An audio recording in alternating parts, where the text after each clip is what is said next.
Aquele bom dia especial para você que começa a sua quarta-feira muito bem informado, muito bem informada sobre o Fluminense aqui no canal do Lessa, chegando com as primeiras notícias do dia, algumas informações importantes como John Ares no Flamengo, mais uma notícia, agora parece pelo menos um pouco mais contundente, eu vou trazer os detalhes aqui para vocês, se existe realmente essa possibilidade, se está acontecendo alguma coisa. Pai do Lescano deu mais uma entrevista aumentando os rumores em relação ao futuro do jogador em 2026 e também impostos sobre as SAFs e também clubes associativos, porque isso é importante e interessa ao Fluminense. O rival estava mais uma vez agindo pelas costas, nos bastidores, mas parece que o plano não deu muito certo.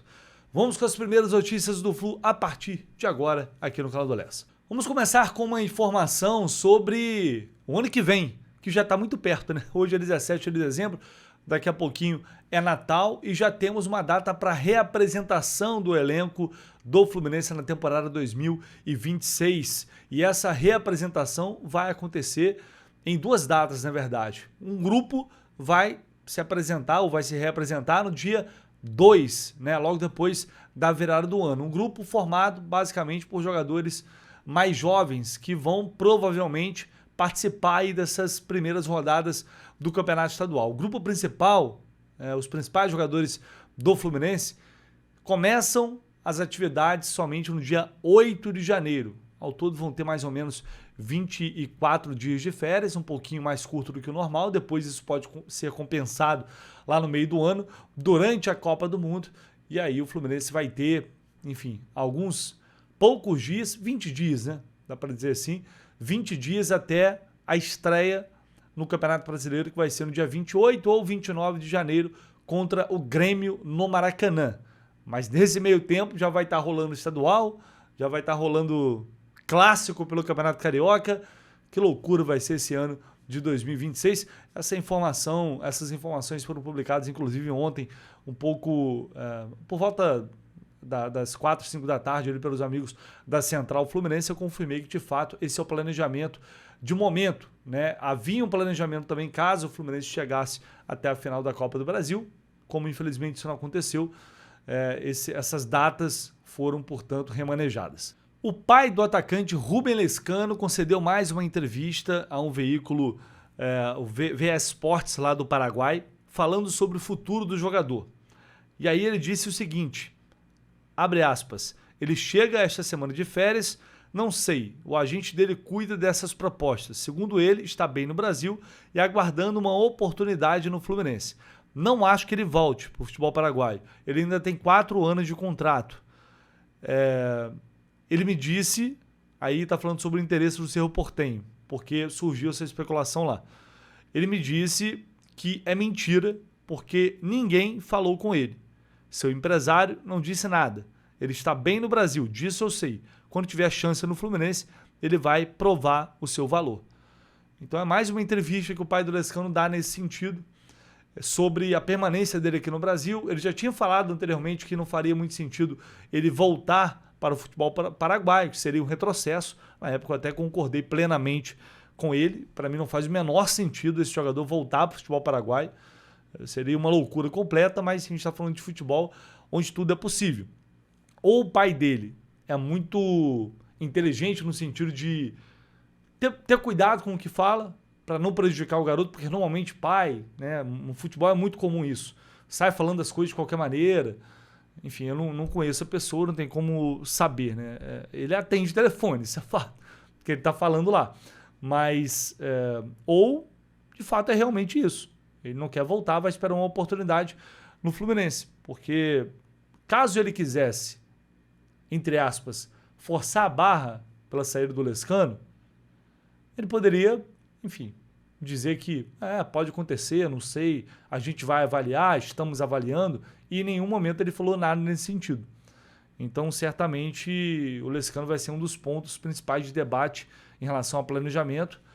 Talvez o próprio Zubeldia já tenha dado ali seu parecer final sobre ele, ou seja, se ele faz ou não parte dos planos para 2026, e muito em breve a gente vai saber disso. O dia ontem começou agitado depois que o Lauro Jardim publicou uma nota lá no jornal o Globo falando isso aqui. Enquanto ele disputa a final contra o PSG, o Flamengo trabalha nos bastidores contra as SAFs. Bom, logo pensei, né? Mais uma vez, eles agindo pelas costas, nos bastidores, para tentar, sempre que possível, aniquilar qualquer possibilidade de crescimento da concorrência. Que é o que eu acho que eles vão utilizar o fair play financeiro também para isso, do jeito deles, né? Apesar de ser necessário, bom, isso é outro papo que a gente precisa aprofundar em algum momento. Mas toda e qualquer chance que eles tiverem de aniquilar a concorrência, de atrapalhar clubes que podem se fortalecer com uma possível SAF, inclusive os que já são SAF, ou os que podem vir a ser, que é o caso do Fluminense inclusive, eles vão tentar dificultar o máximo possível. E aí vão até Brasília, até deputados, senadores, para mexer na política. Às vezes é necessário, muito comum por sinal. E aí o Lauro Jardim publicou essa nota, dizendo que a votação da proposta na Câmara que pode aumentar a tributação das SAFs de 5% para 8,5% é resultado de uma articulação de clubes que permanecem como associação. Em especial o Flamengo, cujo presidente Luiz Fernando Batista, o BAP, trabalhou junto a alguns deputados para que essa alteração vire realidade. O aumento foi incluído no parecer do deputado Mauro Benevides Filho, relator da proposta que regulamenta o Comitê Gestor do IBS, novo imposto criado pela reforma tributária. O movimento partiu da bancada alinhada ao Flamengo, a pedido direto de BAP, com o objetivo de reequilibrar, via tributação, a competição com as SAFs. Equilibrar. Peraí, vou até... Equilibrar, eles querem equilibrar. Eles sempre estão preocupados com o equilíbrio do futebol brasileiro, no geral. Eles sempre estão preocupados com os rivais, né? Com o fortalecimento dos rivais, para ter um equilíbrio, né? O equilíbrio onde eles sempre estarão na frente, o equilíbrio onde eles sempre vão levar vantagem de alguma forma. Esse é o equilíbrio que eles querem no fim das contas, como sempre, né? Só idiota cai nesse discurso. Com todo respeito, perdão, mas enfim, é o que eu penso. A proposta é criticada por clubes do futebol brasileiro que se manifestaram contra a elevação da carga tributária após o Senado definir a alíquota em 5%. Aí, entre eles, todos esses clubes aí, Cruzeiro, Atlético, Fortaleza, Curitiba, Cuiabá, América, além da própria Liga Forte União, da qual o Fluminense faz parte.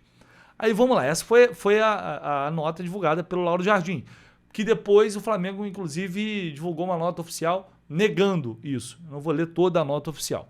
Mas vamos ao fato concreto aqui. Essa matéria publicada pelo Igor Siqueiro no UOL, após a votação. A votação foi ao longo da tarde de ontem. A Câmara recuou no aumento de imposto para SAFs e incluiu os clubes em taxa de 5%. Os clubes são associações sem fins lucrativos e, por isso, não pagam impostos. Então, os clubes associativos vão sair de uma alíquota de 0% para 5%.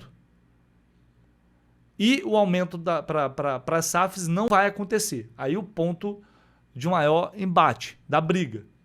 Só que a matéria explica, vou trazer aqui para vocês, faz um adendo aqui importante. Havia uma preocupação dos dirigentes do futebol, exposta em notas conjuntas publicadas desde ontem, de que o imposto saltasse de 5% para 8,5%. Esse era o cenário que estava desenhado no texto do relator. O acordo definiu que tanto clubes associativos quanto SAFs ficarão juntos numa alíquota de 5%. E aí, olha só, essa não deixa de ser também uma vitória relativa para os clubes associativos, já que no desenho anterior do texto, eles estavam inseridos em uma alíquota de 11%. Hoje, pela legislação em vigor, tem taxa zero sobre as operações feitas com finalidade desportiva, como a venda de jogadores, tá? Depois de toda a mobilização, SAF e associativos então foram equiparados na alíquota de 5%. Então, só reforçando aqui, na proposta que estava tramitando anteriormente, os clubes, por exemplo, arrecadação com direitos de transmissão, patrocínios, estava previsto uma alíquota de 11% também para os associativos. Agora vai ficar todo mundo, sai de 11%, volta para 5% e fica todo mundo em 5%. Tá? O senador Carlos Portinho, inclusive, se manifestou sobre isso recentemente e disse o seguinte, foi ontem também: recebi a confirmação que o governo Lula, através de Fernando Haddad, quer cumprir o acordo na Câmara que mantém a minha emenda que permanece para as SAFs, a lógica tributária que fez a lei pegar e o governo arrecadar mais do que com clubes associativos. O problema está na pressão de clubes associativos que nada pagam de imposto sobre venda de atletas. Exemplo, caso Vinícius Júnior. E querem desgraçar as SAFs que pagam para que não concorram em igualdade com quem detém a hegemonia. Sou Flamengo, mas pelo amor de Deus, deixe o futebol brasileiro se profissionalizar e receber investimentos vários, como vem ocorrendo com as SAFs e qualificando o produto. Enfim, depois isso acabou acontecendo. Só para a gente ter noção, porque se o Fluminense virar SAF, isso vai afetar ou afetaria o aumento da alíquota. Isso pode, inclusive, afastar investidores, gerar uma certa instabilidade, né, com esse possível aumento. Então, para os clubes, principalmente, que já se transformaram em SAF, muitos clubes estão comemorando isso. Para os associativos que não vão se transformar ou não querem se transformar, estavam trabalhando, no caso do Flamengo principalmente, trabalhando nos bastidores, na surdina, para tentar impedir ou, na verdade, para aumentar os impostos da SAF e aí sim gerar um desequilíbrio. Enfim, só mais um capítulo da guerra política de bastidores que muitas vezes estão sendo travadas ali pelas costas, sem ninguém saber, e são fatos, fatores que podem impactar muito o equilíbrio do futebol brasileiro em algum momento. Bom, hoje é um dia de secar firme. Secador hoje, se você não tem ainda, se você não comprou, compre, porque hoje o dia vai ser pesado. Tá calor pra caramba, pelo menos aqui no Rio de Janeiro, mas não tem jeito. Vamos ter que ligar o secador aí, porque hoje o Flamengo joga a final do Intercontinental contra o PSG e temos Vasco Corinthians, primeiro jogo da final da Copa do Brasil. Fui lá na KTO só de sacanagem para ver quanto a KTO tá pagando nas vitórias de PSG e Corinthians. 1,57 na vitória do PSG. Confesso que até me preocupa um pouco, sabia? Porque achei que fosse estar um pouquinho menos, mas enfim, acho que está dentro da realidade do que é o jogo. E tá pagando 1,78 na vitória do Corinthians no primeiro jogo da final da Copa do Brasil. Se você for lá e colocar R$10 aqui, 27, quase R$30 ao que volta, odd 2,79. Você pode combinar com outros número de gols, enfim, pode fazer outras várias combinações lá, perdão, e aumentar um pouco, elevar um pouco essa odd. E tá valendo a aposta grátis se você perder. Se você perder, a KTO te dá uma aposta grátis de no máximo R$10, se você perder essa aposta aí, tá?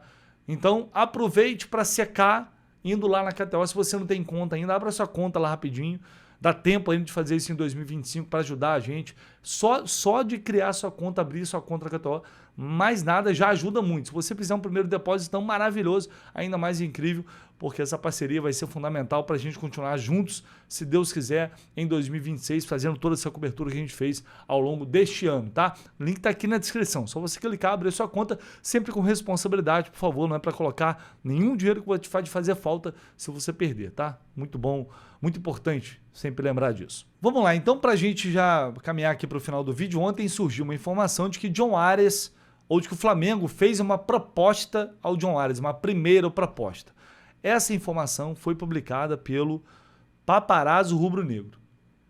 Eu sei, algumas pessoas vão reclamar, mas é isso. Enfim, é uma coisa que a gente não tem muito controle de onde pode vazar, de como pode vazar, mas foi publicada por ele, obviamente se espalhou, e é importante ressaltar uma coisa.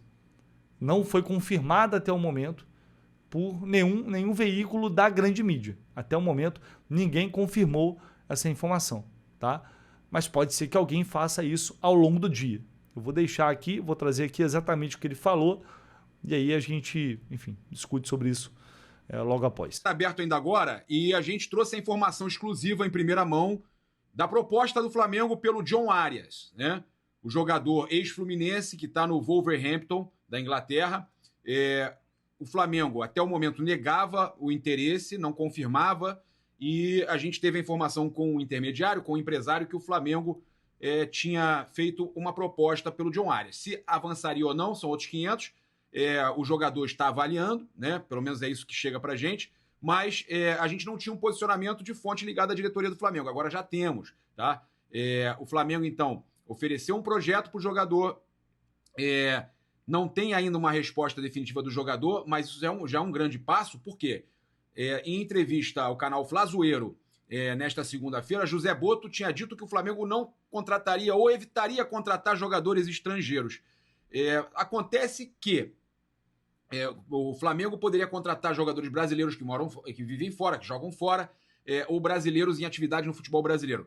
Mas, em se tratando do Arias, eu fiz essa pergunta pontual a uma fonte ligada à diretoria. Se tratando de John Arias, o Flamengo abre uma exceção e contrata esse estrangeiro? E a resposta que eu tive, sim. Tá? Essa foi a resposta que eu tive aqui. Mostrar para vocês aqui, olha só. O que me passaram, tá? Sim, seria bom. No caso de John Arias, sim, seria bom. Tá? Então, não avançou ainda com o jogador, mas a proposta, o interesse é real. Vale a gente ressaltar que o jogador queria continuar na Europa, mas o Flamengo, né, atrai seleção, convocação, isso pode acabar convencendo o John Arias. Então, sobre a questão de estrangeiros, o Flamengo realmente está se precavendo para questão que podem diminuir o número de estrangeiros no futebol brasileiro por partida, mas no caso do John Arias é um nome que interessa e o Flamengo não deixaria de trazer, mesmo com essa questão levantada. Bom, é isso, essa é a informação que ele traz. Como eu disse, não foi confirmada ainda por um veículo de grande mídia até o momento. Ele disse que foi feita uma proposta através ele recebeu essa informação através do intermediário, que ele estaria avaliando essa proposta, mas que não respondeu também. Até o momento não houve por parte ali de alguém, do John Arias ou de pessoas que são mais próximas e poderiam eventualmente negar esses rumores, esses boatos. Até agora não houve isso, né? A realidade é essa também. Mas eu vou sempre afirmar e reafirmar aqui. E lembrar também, o Fluminense tem uma prioridade. Prioridade não dá certeza de nada. A prioridade nada mais é que o cara quer voltar, para mim continua não fazendo sentido nenhum ele voltar para cá agora, mas ok. O cara quer voltar, 20 milhões de euros é o preço dele. Ou a gente quer a mesma coisa que pagou, o Wolves no caso. Fluminense, prioridade é sua. Você tem? Não, não tem. Então um abraço, tchau, próximo da fila. Prioridade é isso, né? Não te garante nada. Do outro lado, vão forçar o tempo inteiro, como já estão fazendo há muito tempo. Toda e qualquer situação. Porque para eles, eu vou te falar, talvez eles nem veem tanta necessidade assim em contratar o John Arias, poderiam procurar outros jogadores, mas eles vão querer porque eles têm tara. Né? E querer pegar o jogador do Fluminense, né? Para depois dizer que foi lá e pegou mais um mais um que sai do Fluminense e vai para lá, enfim. A gente sabe que, inclusive, isso foi falado por alguém recentemente. Alguma matéria dando conta de que seria uma forma de demonstrar forças também, algo nesse sentido. Então, vamos com calma, passo a passo, sem desespero, para quem ficaria desesperado com isso. Antes de falar que o cara é isso ou aquilo, vamos esperar e ver o que realmente tem de verdade ou não nessa história. Porque muita gente, e aí nem estou falando do paparazzo não, tá? Mas muita gente inventa muita coisa. Eu realmente não estou falando dele, mas a gente sabe como é essa época. Então vamos esperar o desenrolar dos fatos para a gente depois tirar realmente uma conclusão concreta e definitiva sobre o que eventualmente venha a ocorrer. A gente volta ao longo do dia, claro, com muito mais informações e notícias do Fluminense. Fique ligado, deixe seu like, se inscreva aqui no canal do Leste. Tamo junto, valeu!